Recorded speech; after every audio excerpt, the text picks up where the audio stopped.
आज का अपना टॉपिक होगा भारत के भौतिक प्रदेश में अपन बात करेंगे तीसरा भौतिक प्रदेश जिसको नाम दिया जाता है प्रायद्वीपीय पठारी प्रदेश। प्रायद्वीपीय पठारी प्रदेश, ये प्रायद्वीपीय पठारी प्रदेश से सबसे ज्यादा क्वेश्चन आते हैं। पहाड़ियों की चोटियां सबसे ज्यादा पूछी जाती है। बिल्कुल विक्की, आपको थैंक यू विक्की। बिल्कुल पुष्पेंद्र, थैंक यू। आप बहुत अच्छा पढ़ लेते हैं, इसलिए मैं अच्छा पढ़ा लेता हूं। बिल्कुल प्रायद्वीपीय पठार आज अपन पढ़ेंगे, भारत का प्रायद्वीपीय पठार।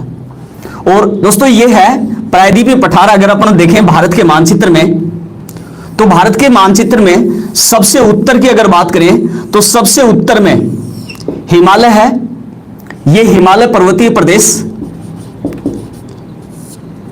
फिर उसके बाद में आता है मैदानी प्रदेश, और उसके बाद में यह आता है नंबर 3 पर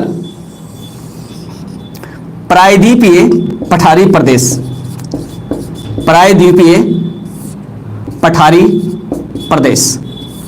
अब इस प्रायद्वीपीय पठारी प्रदेश से किस प्रकार से प्रश्न एग्जाम में पूछे जाते हैं, कौन कौन से क्वेश्चन पूछे जाते हैं, इसका पूरी डिटेल अपने यहां पर पढ़ेंगे।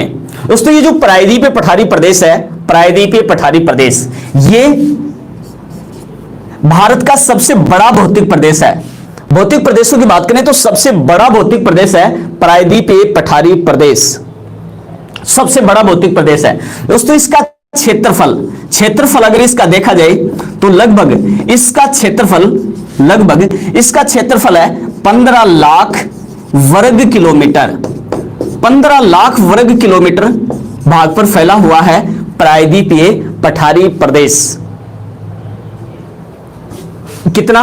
15 लाख वर्ग किलोमीटर। बिल्कुल खनिज का भंडारगृह है, सारी चीजें मैं आपको यहां पर बताऊंगा। दोस्तों क्षेत्रफल 15 लाख वर्ग किलोमीटर है।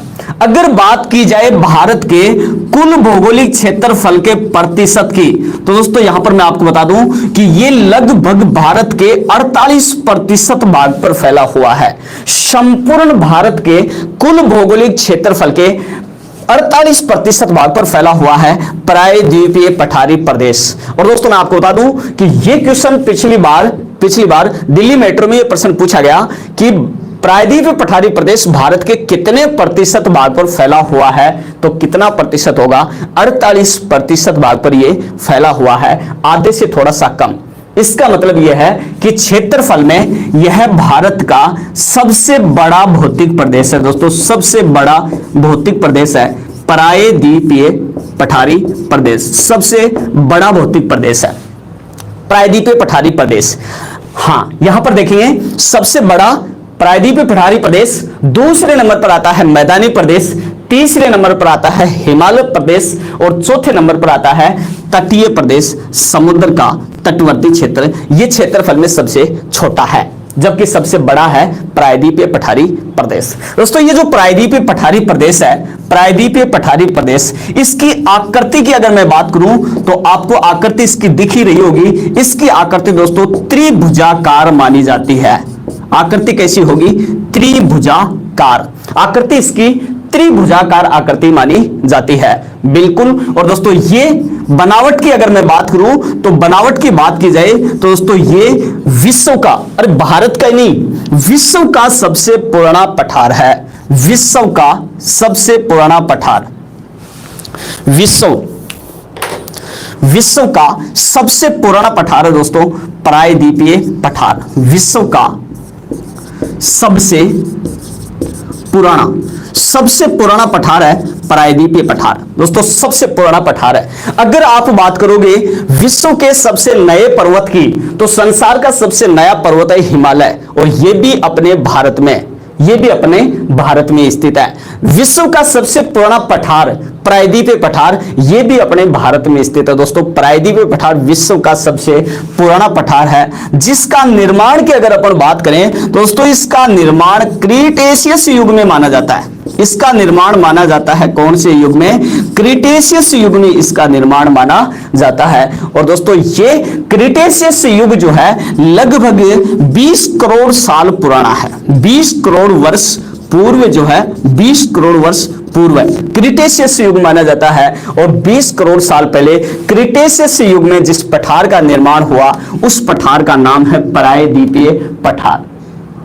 दोस्तों दूसरा प्रायद्वीपीय, अच्छा यहां पर एक चीज मैं आपको बताऊंगा कि इसको प्रायद्वीपीय पठार क्यों कहते हैं, इसका नाम प्रायद्वीपीय पठार क्यों है। दोस्तों ये प्रायद्वीपीय पठार तीन ओर से जल से घिरा हुआ है, तीन ओर से जल से घिरा हुआ है। दोस्तों इसके एक साइड में बात करें पश्चिम में अरब सागर है, पश्चिम में कौन सा सागर है तो अरब सागर।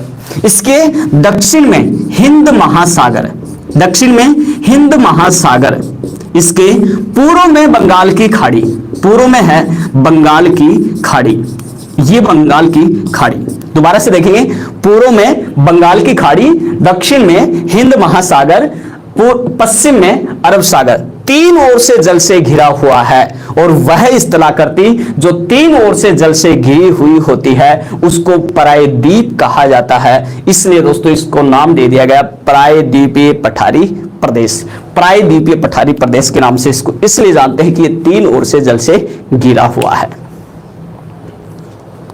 बिल्कुल, तो ये तीन ओर से जल से घिरा हुआ है। दोस्तों ये जो प्रायद्वीपीय पठारी प्रदेश है इसके निर्माण की अगर मैं बात करूं दोस्तों, इसका निर्माण जो है वो लावा से माना जाता है। इसका निर्माण किससे माना जाता है, लावा से माना जाता है। दोस्तों ऐसा एक प्रमाण मिलता है कि प्राचीन काल में हमारे भारत के महाराष्ट्र में प्राचीन काल में भारत के महाराष्ट्र में एक स्थान है, स्थान का नाम है लोनार।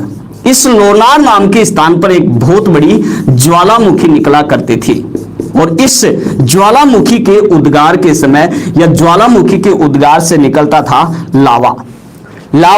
लावा जो है दोस्तों, ये जो लावा है ये बेसाल्टिक लावा का उदाहरण माना जाता है। ये बेसाल्टिक लावा यहां से निकलता था। लावा चिपचिपा तरल पदार्थ आसपास के क्षेत्रों में फैलता गया और बाद में कई करोड़ सालों बाद ये ज्वालामुखी तो हो गई बंद, लावा हो गया ठंडा और लावा के ठंडे होने से बन गया एक पठार जिसका नाम है प्रायद्वीपीय पठारी प्रदेश। हाँ बिल्कुल हंसराज गुर्जर, बिल्कुल सही पकड़ा आपने। वर्तमान में इसी लोनार नाम के स्थान पर लोनार झील का निर्माण हो चुका है। बाद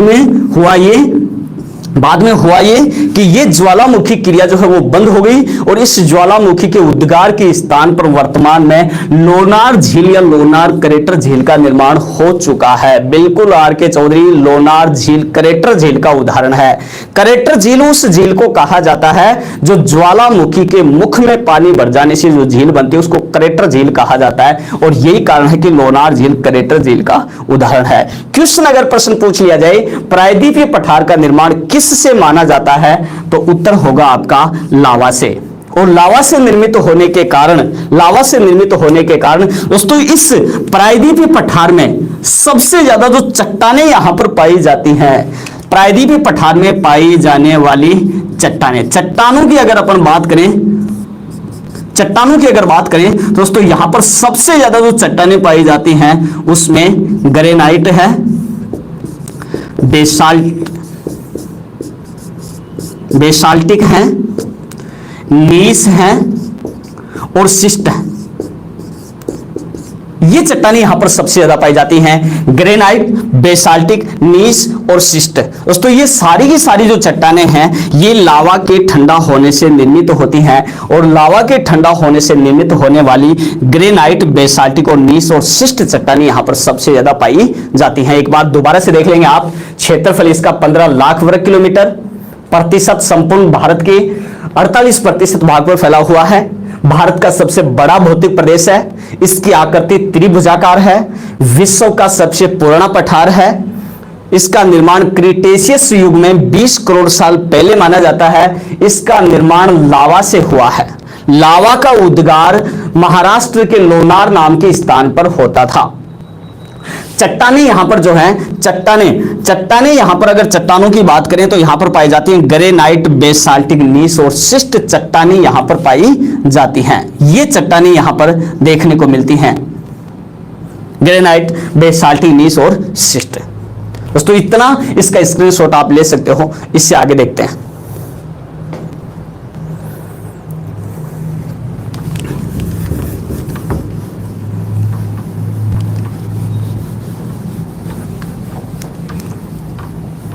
अब देखते हैं इससे आगे। दोस्तों ये जो प्रायद्वीपीय पठारी प्रदेश है, यहां पर लावा से निर्मित बेसाल्टिक चट्टानें यहां पर पाई जाती हैं और लावा से निर्मित होने के कारण, कठोर चट्टान यहां पर पाए जाने के कारण दोस्तों ये भारत का सबसे कठोर, स्थिर और दृढ़ भूखंड है। मतलब अगर प्रश्न आ जाए कि भारत का सबसे कठोर, स्थिर, दृढ़, दोबारा से कठोर, स्थिर, दृढ़ भूखंड कौन सा है, तो यह भी आंसर होगा प्रायद्वीपीय पठारी प्रदेश। दोस्तों मैं यहां पर आपको बता दूं कि ये कठोर, स्थिर और दृढ़ भूखंड होने के कारण अक्सर यहां पर भूकंप की संभावना सबसे कम होती है। भूकंप की संभावना यहां पर सबसे कम होती है। एक दो अपवाद को छोड़ करके, जैसे महाराष्ट्र में 2 भूकंप अब तक आ चुके हैं, 1-2 भूकंप को छोड़ करके अधिकांशतः यहां पर भूकंप नहीं आते हैं। अधिकांशतः यहां पर भूकंप नहीं आते क्योंकि यह स्थिर भूखंड माना जाता है, कठोर है, दृढ़ है, इसलिए यह भूकंप की दृष्टि से असंवेदनशील है। बिल्कुल दोस्तों, उसके बाद में अब अपन बात करते हैं इस प्रायद्वीपीय पठार के विस्तार की। विस्तार की अगर बात करें दोस्तों, अगर इसके अंदर अगर राज्यों की अपन बात करेंगे दोस्तों, इसका विस्तार फैला हुआ है। विस्तार इसका फैला हुआ है। सबसे ज्यादा विस्तार आपको इसका मिलेगा महाराष्ट्र में। महाराष्ट्र, दक्षिणी पूर्वी राजस्थान, दक्षिणी पूर्वी राजस्थान, मध्य प्रदेश, छत्तीसगढ़, उड़ीसा, आंध्र प्रदेश, तेलंगाना, कर्नाटक, तमिलनाडु और केरल। हाँ दोस्तों, कम से कम लगभग 10 राज्यों में इसका विस्तार पाया जाता है, फैला हुआ है।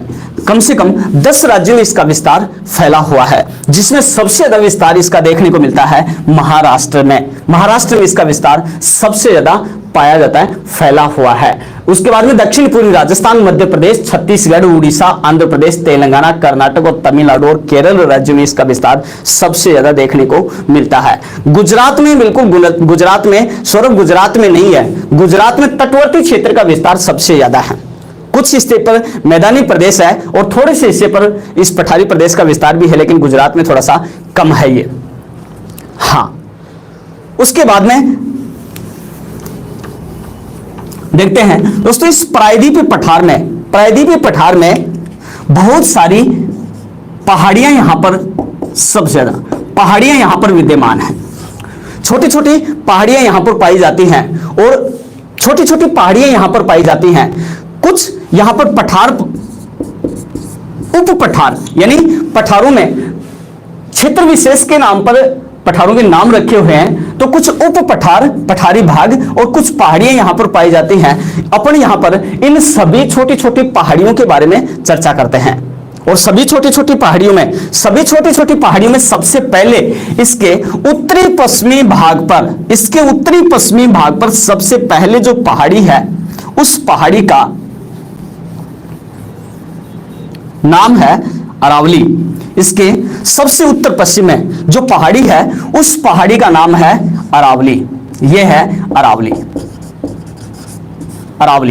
दोस्तों अरावली के बारे में अगर अपन बात करें, सबसे पहली पहाड़ी की बात करेंगे अरावली की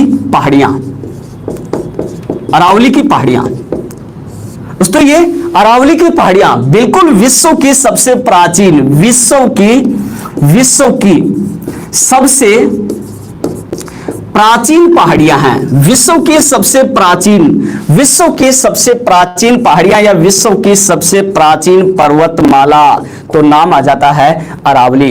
अरावली दोस्तों विश्व की सबसे पुरानी पर्वत श्रृंखला है और ये सबसे ज्यादा एग्जाम में पूछा जाता है। बिल्कुल निर्माण के आधार पर ये वलित पर्वत, निर्माण के आधार पर ये वलित पर्वत का उदाहरण है। कौन से पर्वत का?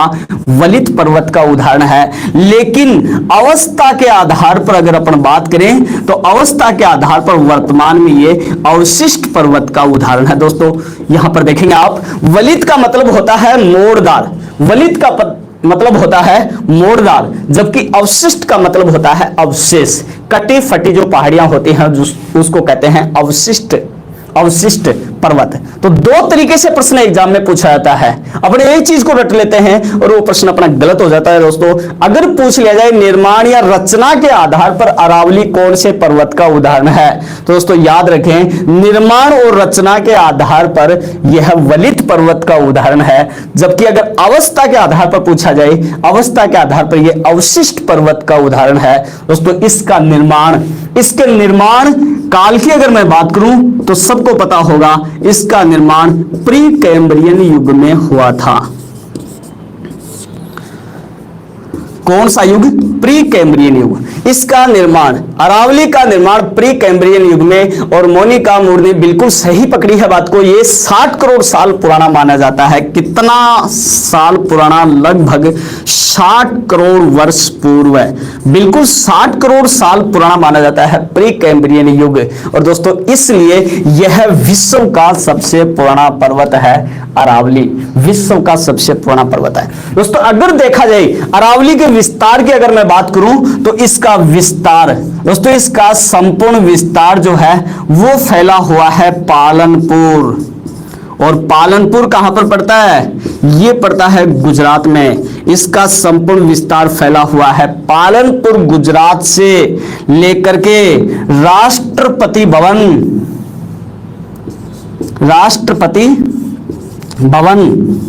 और राष्ट्रपति भवन पड़ता है दिल्ली, राष्ट्रपति भवन दिल्ली तक, रायसीना की पहाड़ी तक। पहाड़ी की अगर बात करें तो कौन सी पहाड़ी होगी? रायसीना की पहाड़ी, राष्ट्रपति भवन दिल्ली तक इसका विस्तार फैला हुआ है। ये यहां पर पालनपुर है और पालनपुर से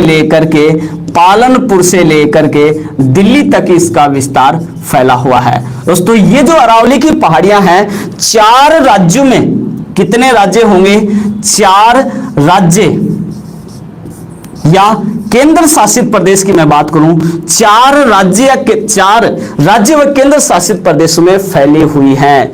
4, दोबारा से देखेंगे इसका संपूर्ण विस्तार पालनपुर गुजरात से लेकर के राष्ट्रपति भवन दिल्ली तक, रायसीना की पहाड़ी तक इसका विस्तार फैला हुआ है। और ये अरावली की पहाड़ियां 4 राज्य या केंद्र शासित प्रदेशों में फैली हुई हैं, जिसमें सबसे पहले आता है गुजरात, फिर आता है राजस्थान, फिर आता है हरियाणा और सबके लास्ट में केंद्र शासित प्रदेश है दिल्ली। बिल्कुल इस प्रकार से 4 राज्य केंद्र शासित प्रदेश। राज्यों की बात करेंगे तो 3 और केंद्र शासित प्रदेश की बात करेंगे तो 1। हाँ बिल्कुल, राजस्थान की अगर बात करेंगे तो राजस्थान में सिरोही से लेकर के झुंझुनू तक इसका विस्तार फैला हुआ है। सिरोही से शुरू होती है, गुजरात के खेड़बरमा से लेकर के खेतड़ी, सिंगाणा, झुंझुनू तक इसका विस्तार फैला हुआ है। दोस्तों इसकी कुल लंबाई इसकी जो है 692 किलोमीटर, टोटल लंबाई इसकी 692 किलोमीटर है, जिसमें राजस्थान में इसकी लंबाई 550 किलोमीटर इसकी लंबाई जो है वो राजस्थान में इसकी लंबाई 550 किलोमीटर, यानी संपूर्ण अरावली का लगभग 80% भाग जो है वो राजस्थान में फैला हुआ है। दोस्तों राजस्थान में ये लगभग 13 जिलों में फैली हुई है। इसका आंशिक विस्तार 13 जिलों में पाया जाता है, जबकि अरावली में शामिल किया जाता है राजस्थान में केवल 7 जिलों को अरावली के अंदर शामिल किया जाता है। बाकी आंशिक विस्तार, थोड़ा विस्तार इसका 13 जिलों में फैला हुआ है। देखते हैं आगे। दोस्तों ये जो अरावली है अरे राजस्थान में 33 जिले हैं, टोटल 33 जिले हैं, लेकिन अरावली जो है, अरावली का विस्तार 13 जिलों में है। हाँ, राज्य की बात करें तो राज्य एक बार दोबारा से देख लेते हैं, गुजरात, राजस्थान, हरियाणा और एक केंद्र शासित प्रदेश है और वो है दिल्ली। इस प्रकार से 4 जो है राज्य व केंद्र शासित प्रदेश में इसका विस्तार फैला हुआ है। स्क्रीनशॉट आप इसका ले सकते हो। देखते हैं इससे आगे। हाँ दोस्तों, यहां पर मैं आपको बता दूं कि अरावली राजस्थान के कौन कौन से जिलों में फैली हुई है। अरावली राजस्थान के कौन कौन से जिलों में फैली हुई है और अरावली की ऊंची ऊंची चोटियां जो हैं, ये अपने राजस्थान ज्योग्राफी पढ़ेंगे। राजस्थान की ज्योग्राफी में अरावली भौतिक प्रदेश पढ़ाया जाएगा, उस टाइम पर अरावली को बड़े डिटेल से मैं आपको समझाऊंगा। राजस्थान ज्योग्राफी पढ़ेंगे उस टाइम पर। लेकिन यहां पर अरावली की सबसे ऊंची चोटी, अरावली की सबसे ऊंची चोटी की बात कर लेते हैं तो शायद सबको पता होगा अरावली की सबसे ऊंची चोटी। चलो बताएंगे फटाफट से, अरावली की सबसे ऊंची चोटी बताएंगे। अरावली की सबसे ऊंची चोटी गुरु शिखर। आरजे ब्रदर्स ने सबसे पहले बिल्कुल नोट किया है गुरु शिखर, और गुरु शिखर अरावली की सबसे ऊंची चोटी है। और गुरु शिखर की ऊंचाई, गुरु शिखर की ऊंचाई बताएंगे। गुरु शिखर की ऊंचाई बिल्कुल 1722, सबका सही उत्तर एकदम 1722 मीटर। इसकी ऊंचाई है 1722 मीटर इसकी ऊंचाई है। और ये पड़ती है जिले की अगर बात करें तो कौन सा जिला, सिरोही। सिरोही में गुरु शिखर 1722 मीटर अरावली की सबसे ऊंची चोटी है। और दोस्तों ये गुरु शिखर को कर्नल जेम्स टोड ने, कर्नल जेम्स टोड ने बताएंगे गुरु शिखर को कर्नल जेम्स टोड ने किसकी संज्ञा दी थी। सबसे ज्यादा एग्जाम में पूछा जाने वाला प्रश्न है। कर्नल जेम्स टोड ने गुरु शिखर को किसकी संज्ञा दी थी। बिल्कुल BL राजपूत ने बिल्कुल सबसे पहले बताया है, बिल्कुल सबका सही उत्तर संतों का शिखर। कर्नल जेम्स टोड ने इसको संतों का शिखर कहा है, संतों का शिखर, संतों का शिखर। किस संज्ञा इसको दी है कर्नल जेम्स टोड ने, संतों का शिखर। दोस्तों ये संतों का शिखर गुरु शिखर, संतों का शिखर गुरु शिखर मध्य भारत की सबसे ऊंची चोटी है। दोस्तों मध्य भारत की सबसे ऊंची चोटी है ये, सबसे ऊंची चोटी। राजस्थान की सबसे ऊंची चोटी, अरावली की सबसे ऊंची चोटी गुरु शिखर। दोस्तों ये गुरु शिखर हाँ बिल्कुल 1727 के बारे में आपको बता देता हूं दोस्तों। इसके ऊपर गुरु शिखर चोटी पर 5 मीटर ऊंचा, इसके ऊपर 5 मीटर ऊंचा एक दत्तात्रेय ऋषि का मंदिर बना हुआ है। एक ऋषि है, नाम है दत्तात्रेय ऋषि, और इस दत्तात्रेय ऋषि का मंदिर इस चोटी पर बना हुआ है। ये एक मंदिर है, दत्तात्रेय ऋषि का मंदिर है इस चोटी के ऊपर। कुछ विद्वान जो है इस मंदिर की ऊंचाई 5 मीटर, इसकी ऊंचाई जो है मंदिर की 5 मीटर ऊंचाई इसमें जोड़ देते हैं। शिखर गुरु शिखर में इसकी ऊंचाई जोड़ दी जाती है और ऊंचाई बता देते हैं 1727, जो कि गलत है। 1727 नहीं है दोस्तों, इसकी ऊंचाई 1722 मीटर ही है, 1722 मीटर ही है बिल्कुल। हाँ अब देखते हैं आगे दोस्तों। ये संतों का शिखर गुरु शिखर मध्य भारत की सबसे ऊंची चोटी है। अब दोस्तों यहां पर आप देखेंगे कि अगर बात करें अपन हिमालय और दक्षिण में, बिल्कुल किसी बुक में 1727 लिखा हुआ हो सकता है, जो कि गलत है दोस्तों। सही ऊंचाई इसकी 1722 है, लेकिन बहुत सारी एग्जाम में भी ये पूछा गया है और उसमें 1722 ऑप्शन में नहीं है, 1727 ऑप्शन में देते हैं, जो कि है तो गलत। लेकिन वहां पर 1727 भी आपको सही करना पड़ेगा, मजबूरी हो जाती है कि उसमें 1722 ऑप्शन में नहीं है। तो जहां 1722 ऑप्शन में गायब हो वहां 1727 को ही सही करना है, क्योंकि वो सही वहां पर गलत ही सही होगा दोस्तों। ये विशेषता याद रखना आप। हाँ तो यहां पर हिमालय, हिमालय और दक्षिण में अगर अपन बात करते हैं, ये अन्नामलाई की पहाड़ियां आती हैं दक्षिण में, अन्नामलाई की पहाड़ियां आती हैं दक्षिण में। हिमालय और अन्नामलाई की पहाड़ी, नीलगिरी की पहाड़ियों का मध्यवर्ती सबसे ऊंचा शिखर है गुरु शिखर। मध्य भारत की सबसे ऊंची चोटी है, मध्यवर्ती भारत में गुरु शिखर के समान और कोई चोटी नहीं है।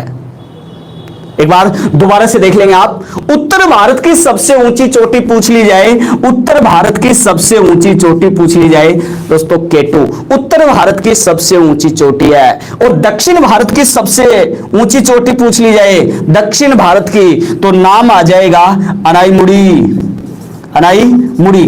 ये दक्षिण भारत की सबसे ऊंची चोटी है, अनाईमुड़ी दक्षिण भारत की सबसे ऊंची चोटी है, बिल्कुल 2695 मीटर इसकी ऊंचाई है, 2695 मीटर। लेकिन अगर पूछ लिया जाए मध्य भारत की सबसे ऊंची चोटी, तो फिर मध्य भारत की सबसे ऊंची चोटी आ जाएगी गुरु शिखर। दोस्तों ये क्वेश्चन इस प्रकार से घुमा करके एग्जाम में वर्तमान में पूछा जा रहा है, तो कंफ्यूज ना हो, मध्य भारत की भी सबसे ऊंची चोटी गुरु शिखर। स्क्रीनशॉट आप इसका ले सकते हो।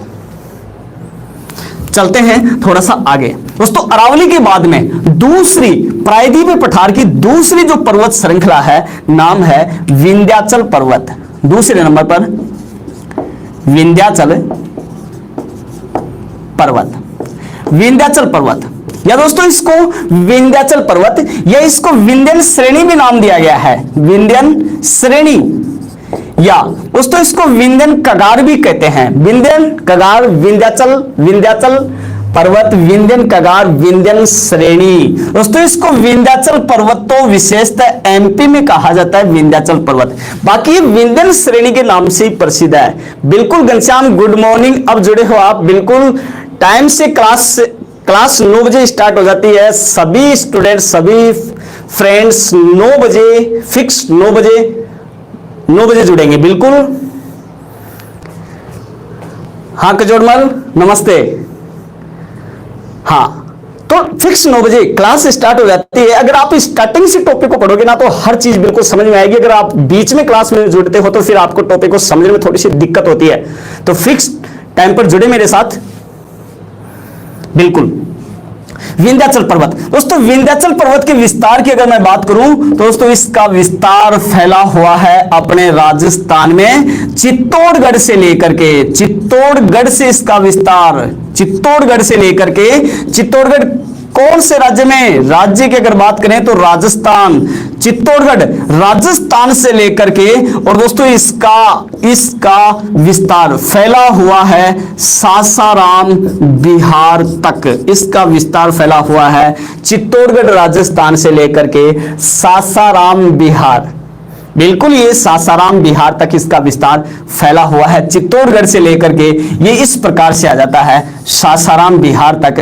नाम है विंध्यन कगार या विंध्यन श्रेणी, विंध्यन कगार या विंध्यन श्रेणी। दोस्तों ये विंध्यन कगार या विंध्यन श्रेणी की अगर निर्माण की मैं बात करूं तो दोस्तों इसका निर्माण हुआ है, इसका निर्माण कैम्ब्रियन युग में। यहां पर आप प्री को हटा देंगे तो कौन सा युग आ जाएगा, कैम्ब्रियन युग। याद रखें, याद रखें। अरे गौरव, सासाराम एक जगह का नाम है, बिहार में एक जगह का नाम है सासाराम, वहां तक फैली हुई है। हाँ याद रखें, प्री कैम्ब्रियन युग नहीं है। प्री कैम्ब्रियन युग में अरावली का निर्माण हुआ था, जबकि कैम्ब्रियन युग में विंध्यन श्रेणी का विस्तार हुआ था, फैला हुआ था, निर्माण हुआ था कैम्ब्रियन युग में। इसलिए दोस्तों ये भारत की दूसरी सबसे, भारत की बात करें तो भारत की दूसरी सबसे प्राचीन पर्वत श्रृंखला है, भारत की दूसरी सबसे प्राचीन पर्वत श्रृंखला है। और दोस्तों ये विंध्यन श्रेणी जो है, विंध्याचल पर्वत जो है, विंध्यन कगार जो है, इसमें सबसे ज्यादा पाया जाने वाला खनिज दोस्तों बलुआ पत्थर है। इसको विशेषता याद रखना, बलुआ पत्थर, सैंड स्टोन सबसे ज्यादा एग्जाम में पूछा जाता है। इसका निर्माण जो है वो सैंड स्टोन या बलुआ पत्थर से। बिल्कुल ये भारत को 2 भागों में विभाजित करती है। बिल्कुल हाँ बिल्कुल सुनील, बिल्कुल सही पकड़ा आपने। ये श्रेणियां भारत को 2 भागों में विभाजित करती हैं, भारत को 2 भागों में विभाजित। दो भागों में विभाजित करती हैं। और यहां पर अगर आप देखेंगे तो दोस्तों मैं आपको बता दूं कि मध्यवर्ती भारत की यह सबसे लंबी श्रेणी है। सबसे मध्यवर्ती भारत की सबसे लंबी श्रेणी मध्यवर्ती भारत की। यह प्रश्न भी एग्जाम में पूछा जाता है कि मध्यवर्ती भारत की सबसे लंबी पर्वत श्रेणी कौन सी है। मध्यवर्ती भारत की सबसे लंबी पर्वत श्रेणी है विंध्यन श्रेणी। हालांकि खैर आपको पता होगा उत्तर में तो हिमालय है, लेकिन मध्यवर्ती भारत की बात करें, हाँ बिल्कुल मध्यवर्ती भारत की अगर बात करें तो विंध्यन श्रेणी जो है वो मध्यवर्ती भारत की सबसे लंबी श्रेणी है। हाँ, इसका स्क्रीनशॉट आप ले सकते हो। तो ये था विंध्याचल पर्वत। विंध्याचल पर्वत के बाद में थोड़ा सा और दक्षिण में आते हैं तो एक भ्रंश को पार करके जैसे अपन दक्षिण में आते हैं, यहां पर एक पर्वत है, पर्वत का नाम है सतपुड़ा पर्वत। दोस्तों नंबर 3 पर देख लेते हैं सतपुड़ा पर्वत। दोस्तों इस सतपुड़ा पर्वत का सबसे ज्यादा विस्तार मध्य प्रदेश में फैला हुआ है। सर्वाधिक विस्तार इसका फैला हुआ है मध्य प्रदेश में, सतपुड़ा पर्वत मध्य प्रदेश। दोस्तों यहां पर जो सबसे ज्यादा एग्जाम में प्रश्न पूछा जाता है वो ये है सतपुड़ा की सबसे ऊंची चोटी। सतपुड़ा पर्वत की सबसे ऊंची चोटी। और देखता हूं कौन कौन सही बताता है। बिल्कुल धूपगढ़ कविता ने सबसे पहले बता भी दिया। घनश्याम बिल्कुल धूपगढ़ एकदम बिल्कुल सही। हाँ बिल्कुल धूपगढ़ इसकी सबसे ऊंची चोटी है, नाम है धूपगढ़। प्रश्न बहुत सारे एग्जाम में बिल्कुल इसकी ऊंचाई, बिल्कुल हेमंत, बिल्कुल आर्य ब्रदर्स, इसकी ऊंचाई 1350 मीटर है। बिल्कुल सही बताया आपने, 1350 मीटर धूपगढ़। प्रश्न सीधा सा आता है एग्जाम में, सतपुड़ा पर्वत की सबसे ऊंची चोटी कौन सी है। दोस्तों सतपुड़ा पर्वत की सबसे ऊंची चोटी है धूपगढ़। सतपुड़ा पर्वत की सबसे ऊंची चोटी है जिसकी ऊंचाई 1350 मीटर है। दोस्तों इसमें सतपुड़ा पर्वत पर पंचमढ़ी पर्वत पर्यटन शहर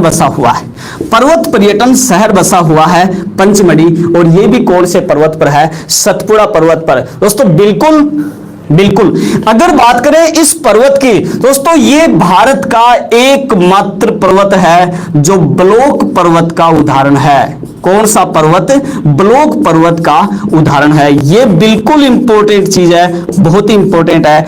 ब्लॉक पर्वत का उदाहरण, भारत का एकमात्र पर्वत है जो ब्लॉक पर्वत का उदाहरण है। कौन सा पर्वत, सतपुड़ा। बिल्कुल हिल स्टेशन है ये, बिल्कुल गुड्डी चौधरी, बिल्कुल हिल स्टेशन है ये पंचमढ़ी। हाँ ब्लॉक पर्वत क्या है बिल्कुल बताएंगे अभी आपको। ब्लॉक पर्वत क्या होता है इसका स्क्रीनशॉट आप ले सकते हो सतपुड़ा पर्वत का। हाँ अब देखिए ब्लॉक पर्वत क्या होता है। दोस्तों ब्लॉक पर्वत जो है उस पर्वत को कहा जाता है, ब्लॉक पर्वत उस पर्वत को कहा जाता है जिसके आसपास की स्थलाकृति पृथ्वी की आंतरिक हलचल के कारण आसपास की स्थलाकृति नीचे धंस जाती है, उसको कहा जाता है ब्लॉक पर्वत। जैसे देखते हैं आप, मान लो कि ये कोई स्थलाकृति है, कोई भी स्थान है, कोई भी जगह है, कोई भी भूभाग है और ये समतल है, बिल्कुल समतल है। और पृथ्वी के आंतरिक हलचल के कारण, हाँ, या प्लेटों के खिसकाव के कारण आसपास के क्षेत्र नीचे धंस जाते। जैसे ये एरिया नीचे धंस गया, ये नीचे धंस गया, और इधर वाला ये क्षेत्र, ये भाग भी नीचे धंस गया, ये इस प्रकार से। दोस्तों जब आसपास की स्थलाकृति नीचे धंस जाती है, दोनों सिरे बिल्कुल धंसे हुए हैं, तो ये एक पर्वत बन गया जिस पर्वत को कहते हैं ब्लॉक पर्वत। दोस्तों ये ब्लॉक पर्वत। तो याद रखें ब्लॉक पर्वत के आसपास के क्षेत्र में भ्रंश घाटी जरूर होगी, भ्रंश घाटी होगी यहां पर। और यही कारण है, आपको सबको पता होगा कि ये जो भ्रंश घाटी है, इस भ्रंश घाटी से होकर के विंध्याचल पर्वत और सतपुड़ा पर्वत के बीच में ये यहां पर एक भ्रंश घाटी है। और सबको पता होगा इस भ्रंश घाटी से होकर के नर्मदा और ताप्ती दो नदियां यहां पर बहती हैं। नर्मदा और ताप्ती दो नदियां इसी भ्रंश घाटी से होकर के बहती हैं। बिल्कुल इसी सतपुड़ा पर्वत से ताप्ती नदी का उद्गम होता है और अमरकंटक की पहाड़ियों से नर्मदा नदी का उद्गम होता है। अमरकंटक की पहाड़ियों से नर्मदा नदी निकलती है, जबकि सतपुड़ा पर्वत से ताप्ती नदी। और ये दोनों की दोनों नदियां जो हैं बिल्कुल एस्चुरी का निर्माण करती हैं, एस्चुरी का निर्माण करती हैं, ज्वारानंद मुख का निर्माण करती हैं। और ये एस्चुरी ज्वारानंद मुख क्या होता है, इसके बारे में आपको बिल्कुल डिटेल से बताऊंगा। अरे ये जो प्रवाह है बिल्कुल डिटेल से बताऊंगा, सभी के सभी नदियां पढ़ाऊंगा तब उस टाइम पर। हाँ, बीच में अपने टॉपिक को अपन यहां से हट करके नहीं ले जा सकते, क्योंकि इसमें फिर टॉपिक कंप्लीट नहीं हो पाता। हाँ, देखते हैं आगे दोस्तों। अगला जो पर्वत है अपना यहां पर एक पठार है, और ये पठार का नाम है छोटा नागपुर। ये छोटा नागपुर का पठार दोस्तों। नंबर नेक्स्ट अपन बात करते हैं छोटा नागपुर का पठार। बताएंगे मुझे छोटा नागपुर का पठार कौन कौन से राज्यों में फैला हुआ है। छोटा नागपुर का पठार बिल्कुल झारखंड,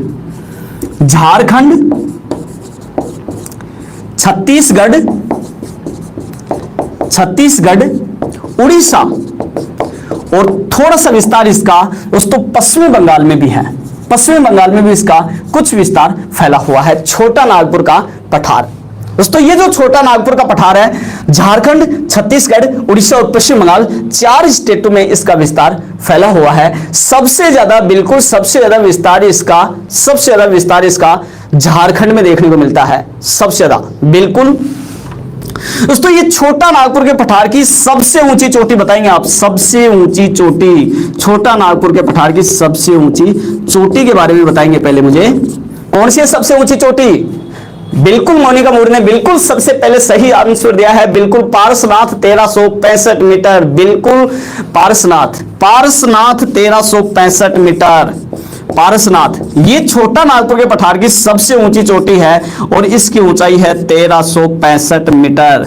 छोटा नागपुर के पठार की सबसे ऊंची चोटी पारसनाथ 1365। दोबारा से देखेंगे, अरावली की मैंने बताई है गुरु शिखर, सतपुड़ा की मैंने बताई है धूपगढ़ और छोटा नागपुर के पठार की पारसनाथ। दोस्तों ये छोटा नागपुर का पठार जो है ये खनिजों की दृष्टि से भंडार है। खनिजों का भंडार ग्रह इसको कहते हैं, खनिजों का भंडार ग्रह कहते हैं इसको। दोस्तों ये खनिजों की दृष्टि से भारत में सबसे समृद्ध भूभाग है। खनिजों की दृष्टि से भारत में दोस्तों अगर अपन बात करें तो सबसे ज्यादा खनिज भारत में पाए जाते हैं। सबसे ज्यादा खनिज भारत में पाए जाते हैं प्रायद्वीपीय पठार में। और प्रायद्वीपीय पठार में भी अगर अपन बात करें तो प्रायद्वीपीय पठार में सबसे ज्यादा खनिज छोटा नागपुर के पठार में पाए जाते हैं। और सबसे ज्यादा खनिज यहां पर पाए जाने के कारण दोस्तों इसको कहते हैं खनिजों का भंडार ग्रह। खनिजों का भंडार ग्रह या खनिजों का भंडार ग्रह या भारत का मिनरल हाउस दोस्तों इसको कहते हैं भारत का मिनरल हाउस, इसी को कहा जाता है। दोस्तों यहां पर सबसे ज्यादा पाया जाता है कोयला, सबसे ज्यादा कोयला पाया जाता है, इसलिए दोस्तों इसको कहते हैं भारत का रूहर प्रदेश। भारत का रूहर प्रदेश इसको कहा जाता है, रूहर प्रदेश। दोस्तों मैं रूहर प्रदेश के बारे में आपको बता देता हूं कि रूहर प्रदेश जो है ये जर्मनी में है। रूहर प्रदेश जर्मनी में पड़ता है दोस्तों, और जर्मनी में सबसे बड़ा कोयला उत्पादक क्षेत्र है रूहर। बिल्कुल घनश्याम रूर के नाम से प्रसिद्ध है, ये रूहर है, सही नाम इसका रूहर है।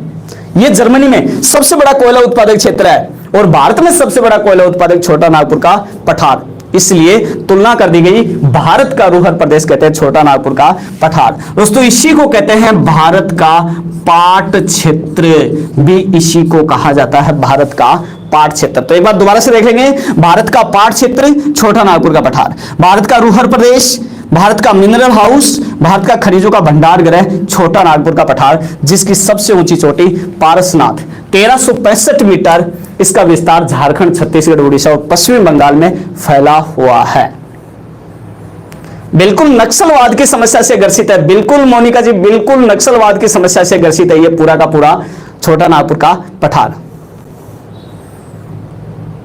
मनीष कोई बात नहीं, टाइम पे आया करो, बिल्कुल कोई बात नहीं, लेट हो गए तो, बट फिक्स टाइम याद रखें, 9 बजे से क्लास स्टार्ट हो जाती है।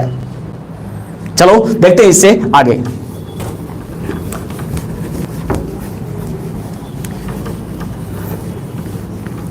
दोस्तों उसके बाद में बात करते हैं, इधर अगर अपन चलते हैं तो ये है पश्चिमी घाट, पश्चिमी घाट, पश्चिमी घाट।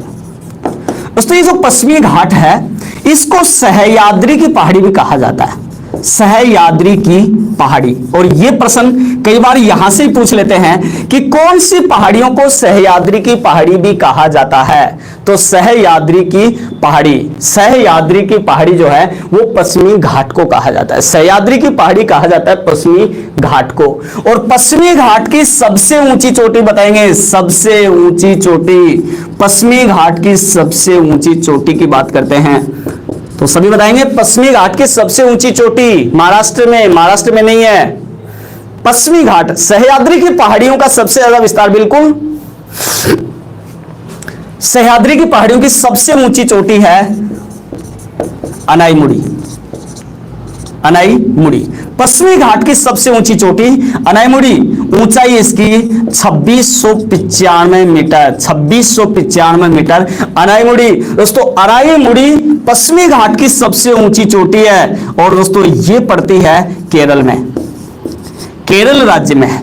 अब यहां पर दोस्तों मैं आपको बता दूं कि सबसे ज्यादा क्वेश्चन एग्जाम में यहीं से पूछा जाता है, बिल्कुल अन्नामलाई की पहाड़ियों में है ये चोटी, केरल में अन्नामलाई की पहाड़ियों में स्थित है, लेकिन चोटी केरल में पड़ती है, ये अन्नामलाई की पहाड़ियों में स्थित है। दोस्तों फिर से देखेंगे, पहाड़ी का नाम पूछ लिया जाए तो अन्नामलाई की पहाड़ी, राज्य का नाम पूछ लिया जाए तो केरल, ऊंचाई पूछी जाए तो 2695 मीटर और चोटी का नाम अनाईमुड़ी। दोस्तों ये अनाईमुड़ी पश्चिमी घाट की सबसे ऊंची चोटी है, अनाईमुड़ी पश्चिमी घाट की सबसे ऊंची चोटी है, यहां तक कि अनाईमुड़ी प्रायद्वीपीय पठार की सबसे ऊंची चोटी है, प्रायद्वीपीय पठार, प्रायद्वीपीय पठार की सबसे ऊंची चोटी। दोस्तों सबसे ऊंची चोटी सबसे ज्यादा एग्जाम में पूछी जाती है, प्रायद्वीपीय पठार की सबसे ऊंची चोटी। और प्रायद्वीपीय पठार की सबसे ऊंची चोटी है कौन सी? अनाईमुड़ी। पिछली बार रीट में भी यह प्रश्न पूछा जा चुका है। प्रायद्वीपीय पठार की सबसे ऊंची चोटी अनाईमुड़ी। दोस्तों ये दक्षिण भारत की सबसे ऊंची चोटी है, दक्षिण भारत की सबसे ऊंची चोटी है, दक्षिण भारत की सबसे ऊंची चोटी, बिल्कुल दक्षिण भारत की सबसे ऊंची चोटी अनाईमुड़ी। मध्य भारत की गुरु शिखर, उत्तर भारत की केटू। स्क्रीनशॉट आप इसका ले सकते हैं। हाँ दोस्तों उसके बाद में चलते हैं अपन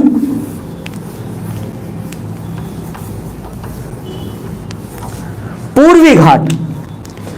पूर्वी घाट की अगर अपन बात करें, पूर्वी घाट, दोस्तों पूर्वी घाट जो है ये इधर पूर्वी तट के सारे लगभग 1600 किलोमीटर लंबाई में पूर्वी घाट। और पूर्वी घाट की सबसे ऊंची चोटी बताएंगे मुझे, पूर्वी घाट की सबसे ऊंची चोटी, पूर्वी घाट की सबसे ऊंची चोटी, पूर्वी घाट, पूर्वी घाट की सबसे ऊंची चोटी, बिल्कुल महेंद्रगिरी, बिल्कुल सही बताया आपने, बिल्कुल पूर्वी घाट की सबसे ऊंची चोटी है महेंद्रगिरी। ये पूर्वी घाट की सबसे ऊंची चोटी जिसकी ऊंचाई 1501 मीटर है, पूर्वी घाट की सबसे ऊंची चोटी है। और दोस्तों ये पड़ती है किसमें? उड़ीसा में, ये पड़ती है उड़ीसा, पूर्वी घाट की सबसे ऊंची चोटी। बिल्कुल दोगा बेटा, ये बारे में भी आपको बता रहे हैं, अंडरलाइन करेंगे आप इसको, सॉरी स्क्रीनशॉट आप इसका लेंगे। पूर्वी घाट की सबसे ऊंची चोटी महेंद्रगिरी 1501 मीटर उड़ीसा में पड़ती है दोस्तों। उसके बाद में बात करते हैं नीलगिरी की पहाड़ियों की। नीलगिरी की पहाड़ियां, कौन सी पहाड़ी? नीलगिरी की पहाड़ियां। दोस्तों ये नीलगिरी की जो पहाड़ियां हैं, नीलगिरी की पहाड़ियां जो है, इनका सबसे ज्यादा विस्तार की अगर मैं बात करूं तो तमिलनाडु में इनका सबसे ज्यादा विस्तार फैला हुआ है। तमिलनाडु, कुछ विस्तार इसका केरल में भी है और कुछ विस्तार इसका कर्नाटक में भी है, लेकिन सबसे ज्यादा विस्तार इसका तमिलनाडु में फैला हुआ है नीलगिरी की पहाड़ियां। दोस्तों नीलगिरी की पहाड़ियों से सबसे ज्यादा क्वेश्चन एग्जाम में पूछा जाता है, इसकी सबसे ऊंची चोटी, नीलगिरी पहाड़ियों की सबसे ऊंची चोटी की अगर बात करें तो नीलगिरी पहाड़ियों की सबसे ऊंची चोटी है दोदा बेटा। दोदा बेटा, बिल्कुल दोदा बेटा, या इसी को डोडा बेटा भी कहते हैं। डोडा बेटा, बिल्कुल डोडा बेटा या दोदा बेटा, दोदा बेटा, डोडा बेटा। ये नीलगिरी की पहाड़ियों की सबसे ऊंची चोटी, इसकी ऊंचाई 2637 मीटर है। 2637 मीटर। दोस्तों ये तमिलनाडु की सबसे ऊंची चोटी है, तमिलनाडु में पड़ती है। तमिलनाडु की सबसे ऊंची चोटी है और दक्षिण भारत की दूसरी सबसे ऊंची चोटी है। दूसरी सबसे ऊंची चोटी है दोदा बेटा। दक्षिण भारत की सबसे ऊंची चोटी है, नाई मुड़ी दूसरे नंबर पर आती है दोडा बेटा। दोडा बेटा तमिलनाडु की सबसे ऊंची चोटी है जिसकी ऊंचाई 2637 मीटर है। 2631 नहीं है हेमंत, 2637 मीटर। दोस्तों ये नीलगिरी की पहाड़ियों से संबंधित तो सबसे ज्यादा प्रश्न एग्जाम में पूछा जाता है। ये पहाड़ियां पूर्वी घाट को पश्चिमी घाट से जोड़ती हैं। पूर्वी घाट को पश्चिमी घाट से जोड़ती हैं। ये क्वेश्चन सबसे ज्यादा एग्जाम में पूछा जाता है। प्रश्न आता है एग्जाम में, कौन सी पहाड़ियां पूर्वी घाट को पश्चिमी घाट से जोड़ती हैं? तो उत्तर होगा नीलगिरी की पहाड़ियां पूर्वी घाट को पश्चिमी घाट से जोड़ती हैं। दोस्तों ये था प्रायद्वीपीय पठार, बिल्कुल स्क्रीनशॉट आप इसका ले सकते हो।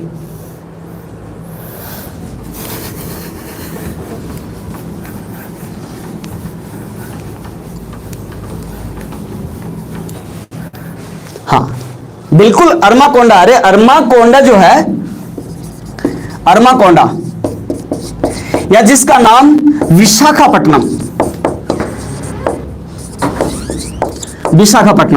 इसकी ऊंचाई 1680 मीटर है और ये आंध्र प्रदेश में दोस्तों। लेकिन इसके बारे में अगर अपन बात करें तो पर्वत श्रृंखला के रूप में विद्यमान है। एक शिखर की बात करेंगे तो महेंद्रगिरी पूर्वी घाट की सबसे ऊंची चोटी मानी जाती है। हाँ बिल्कुल 1680 मीटर। दोस्तों ये था प्रायद्वीपीय पठार और प्रायद्वीपीय पठार की कुछ प्रमुख पहाड़ियां, उसके पठार और इसकी ऊंची ऊंची चोटियां। दोस्तों ये प्रायद्वीपीय पठार